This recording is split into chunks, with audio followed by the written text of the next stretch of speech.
Nag-volunteer na rin ang Senate Minority Leader na tumulong sa pagbalangkas ng rules of impeachment para sa trial ni Vice President Sara Duterte.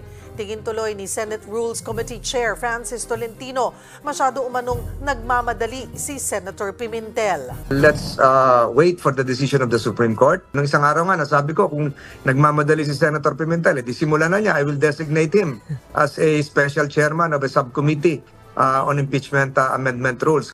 Sa puntong ito, makakausap natin si Senate Minority Leader Coco Pimentel. Magandang tanghali po sa inyo, Senator Pimentel. Salamat po sa oras.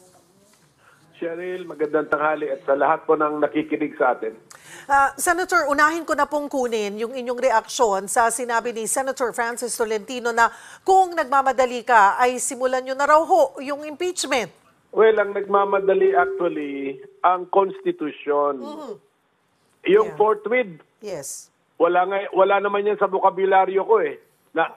Natutunan lang natin yan dahil nasa Constitution eh. Opo. So ang ibig sabihin ng forthwith, kilusan agad. Immediately, wag nang magpa-delay pa. Yun po yung ibig sabihin yan.